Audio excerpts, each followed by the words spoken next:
Imagine for a second that you're standing in a dimly lit, ancient stone hall. The air is thick with the scent of burning wax, and from the deep shadows you hear it, this slow, rhythmic clanking of iron.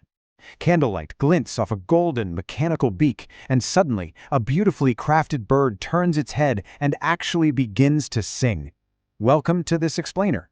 Today, we're exploring a deeply dark, mysterious, and honestly, absolutely fascinating topic: the hidden ancestry of artificial life.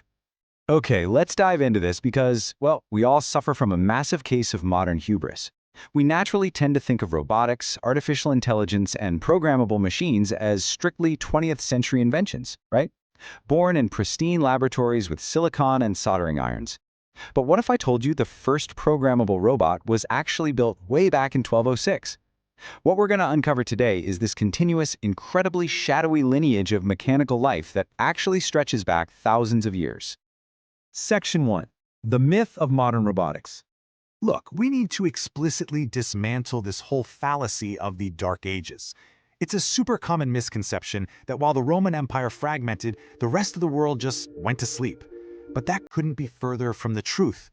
All around the globe, these brilliant engineers were acting almost like wizard figures, using gears, water, and wind to quite literally breathe life into metal. Take this wild account from the ancient Chinese Lizi text. It describes an encounter between King Mu of Zhou and the artificer Yan Shi around the 10th century BCE. Yan Shi presented the king with this life-size human-shaped figure made of leather, wood, glue, and lacquer, and it could walk, sing, and posture perfectly in time. And when the king dismantled it, actually removing its artificial organs, it lost its abilities. The king wasn't horrified by this, he was delighted. It just brilliantly captures this ancient, obsessive, anthropomorphic impulse we humans have to recreate flesh out of gears and wood. Let's move to and see how this builds in Section 2, Theaters of Imperial Power. We're leaving ancient China now and stepping into the shadowy, incense-filled throne rooms of the Byzantine Empire. Here, automata weren't just quirky curiosities. They were deeply psychological weapons. They were designed for political theater, built to absolutely terrify and command submission from anyone daring to approach the emperor. Picture this incredibly tense, dramatic scene from 949 CE. Bishop Liutprand of Cremona is visiting Constantinople as an ambassador. As he approaches the emperor's throne and bows face down to the floor, the gilded bronze lions flanking the steps suddenly come alive.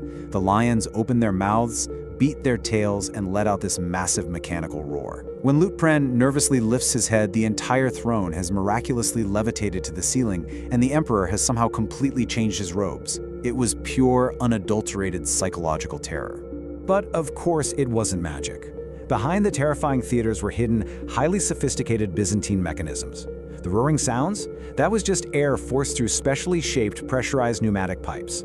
The beating tails and snapping jaws? Cams and linkages converting rotary motion from hidden weight-driven clockwork systems into precise, terrifying movements. The Byzantine Empire was brilliantly using high-level mechanical engineering to project divine authority and technological dominance over visiting foreign diplomats. Section 3. The Islamic Golden Age. Now, if the Byzantines used automation for imperial intimidation, the Islamic world shifted the focus entirely.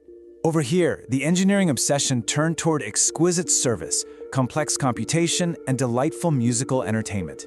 In 807 CE, Caliph Harun al-Rashid gifted Charlemagne a water clock so complex it dropped metal balls to chime the hours and even featured mechanical horsemen. By 850 CE, the Banu Musa brothers were designing automated flute players in lamps that self-regulated their oil. I mean, we are talking true cybernetic feedback loops here. In 917, Al-Muqtadir built a singing silver tree. And then, in 1206, the master engineer Al-Jazari created a boat featuring 4 mechanical musicians to entertain royal parties. And this brilliantly illustrates the bridge between the past and our present. You see, Al-Jazari's mechanical boat musicians were controlled by a rotating cylinder covered in little pegs. As the cylinder turned, those pegs bumped into levers that operated percussion instruments. If you physically moved the pegs around, the musicians played an entirely different rhythm. What you are looking at is a 13th century programmable machine. The pegs on that rotating drum are the direct, undeniable ancestors of modern computer code. Stored instructions, executed sequentially. It is absolutely mind-blowing when you really think about it. Al-Jazari didn't stop there. He also built a peacock fountain, an automated hand-washing station. Let's demystify the magic of how this worked step by step, because it's so clever. Step 1, a user pulls the plug. Water releases. Step 2, a hidden float inside rises, which mechanically triggers a door to open, revealing a servant figure offering soap.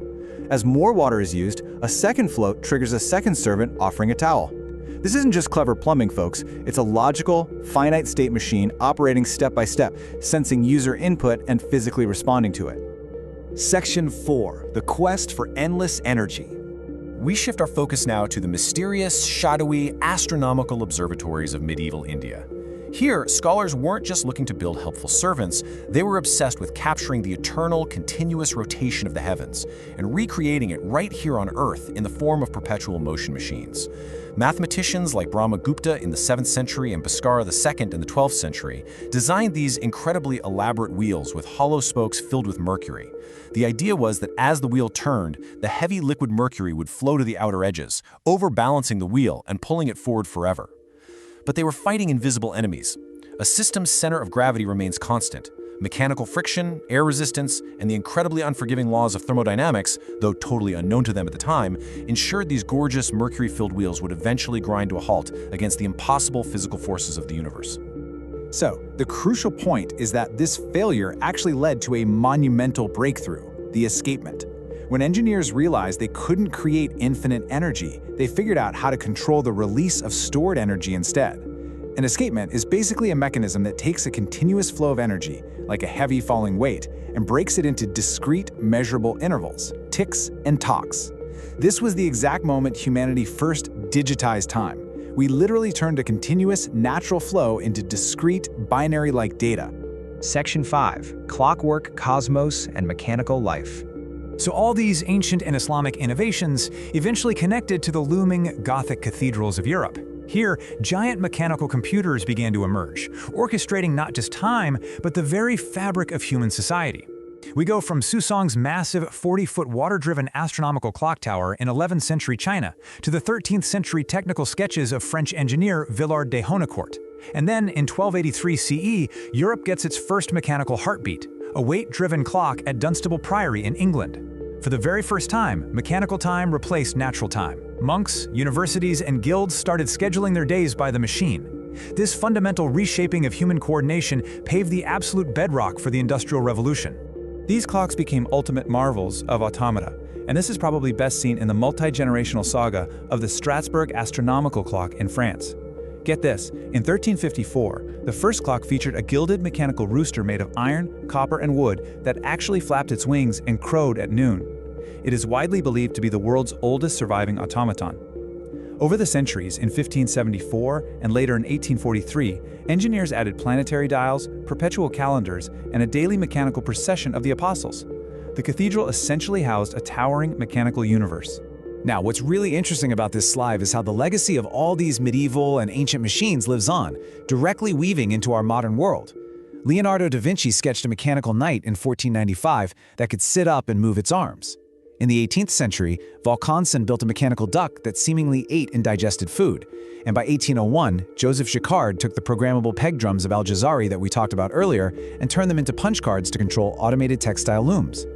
This continuous, unbroken thread of clockwork birthed both modern animatronics and the very foundations of modern computing. Which leaves us right here, staring at a question that haunted King Mu of Zhou 3,000 years ago, and honestly still haunts AI developers today.